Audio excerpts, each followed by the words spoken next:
안녕하세요. 옆집 책방입니다. 오늘도 굉장히 흥미로운 책을 소개드려 보려고 하는데요. 바로 케빈 제이 미첼의 책 우리는 무엇을 타고나는가에 대한 리뷰를 해보려고 합니다.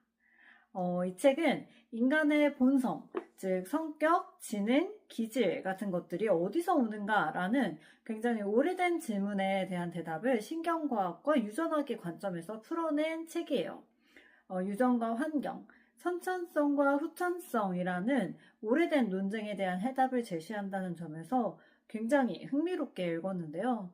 우선 이 책이 어떤 관점으로 이 문제를 바라보는지 간단하게 정리해 볼게요. 저자는 우리의 본성은 이 뇌에 존재하는 물리적인 특성의 차이에서 비롯된다고 말합니다.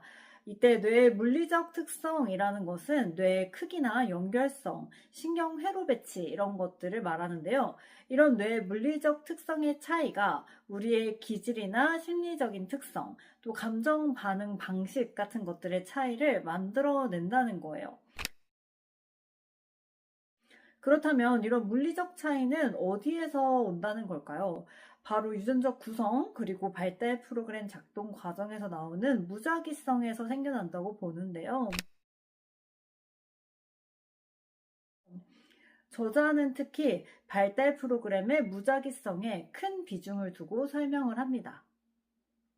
부모에게 전달받는 DNA가 기본적인 유전적 구성을 만들고 이 DNA는 발달 프로그램을 작동시키는 설계도가 되는데요. 이때 DNA는 설계도는 맞지만 아주 정밀한 청사진은 아니다라는 거예요. 구체적인 발달은 DNA가 세세히 관여하지 않고 개인 내에서 단 한 번 벌어지는 사건들이 연쇄적으로 일어나는 현상이라는 거죠.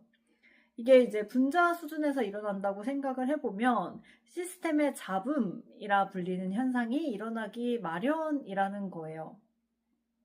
수백만 개의 개별 분자들이 이 같은 과정을 거치다 보면 항상 똑같을 수 없고 변동성이 생길 수밖에 없다는 거죠. 저자는 처음으로 돌아가서 우리를 수정란부터 다시 시작하게 한다고 하더라도 그때 우리는 지금의 우리와 동일하게 발달하지 않을 거다라고 말을 합니다. 게다가 어떤 형질이 발현될 때에는 굉장히 많은 유전자가 상호작용하는 복잡한 네트워크가 작동되어야 됩니다.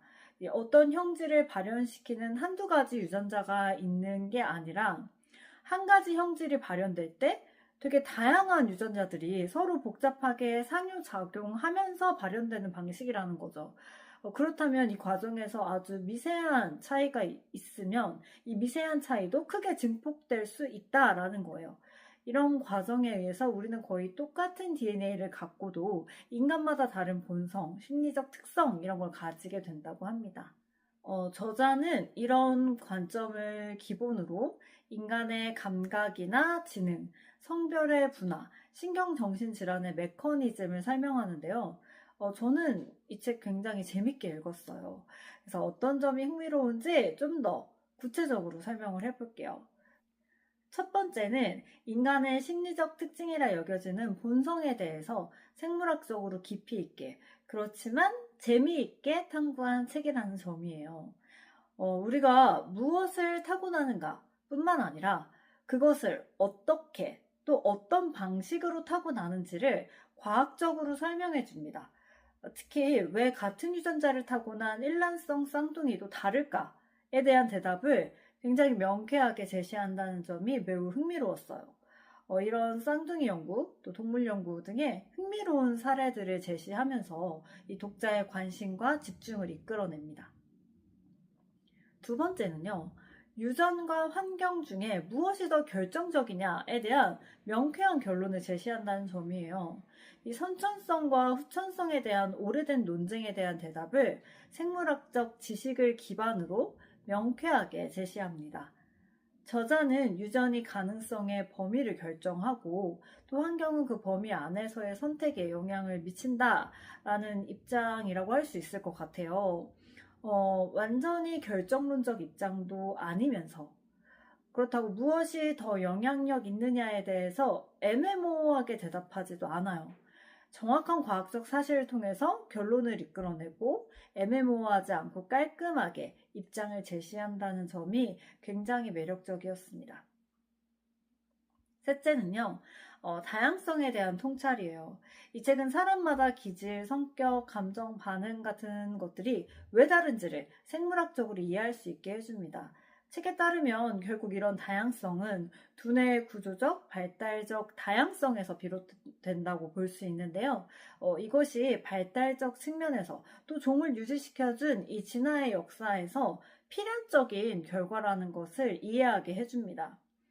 이렇게 유전적 다양성이 인간의 본질적 특성이라면 우리는 나 자신을 그대로 인정하고 또 타인의 다른 점 또한 인정하고 수용하는 자세를 가질 수밖에 없겠다, 이런 생각이 들더라고요. 이렇게 철학적인 생각으로까지 연결지을 수 있다는 점 또한 매력적이었어요. 이 책은 타고난다는 것의 의미를 생물학적으로 재정의하고 또 개성과 자유의지의 근원에 대해 탐구한 책입니다. 또한 유전이냐 환경이냐의 이분법을 넘어서서 그 둘이 실제 발달에 어떻게 영향을 끼치고 상호작용해 나가는가를 설명하는 책인데요. 저는 굉장히 설득력 있다고 느꼈고 또 많은 과학적 사실들에 놀라움을 느꼈습니다. 이 책의 내용이 신경과학과 유전학에서 주류 이론으로 봐도 될지 궁금해서 조금 찾아봤거든요. 그랬더니 이 책에 제시된 과학적 내용들이 주류 이론을 기반으로 하는 것 같더라고요. 이 주류 이론의 내용을 바탕으로 좀 더 통합적이고 현대적인 관점에서 설명했다고 보면 될 것 같아요. 이 책은 나는 누구인가에 대한 대답을 제시하는 책이라고도 볼 수 있을 것 같아요. 그래서 이런 철학적 질문을 과학적으로 탐구해보고 싶으신 분, 또 교육자나 부모의 입장에서 아이의 발달과 가능성에 대해 이해하고 싶으신 분, 또 인간의 본성과 개성이 어디서 오는지 궁금하신 분들께 이 책을 강력 추천하고 싶습니다. 이 책을 읽고 유전과 환경에 대한 논쟁에 과학적인 대답을 통해 다양성에 대한 고찰까지 함께 해보시기를 바라면서 오늘의 책 리뷰는 여기서 마치도록 하겠습니다. 안녕!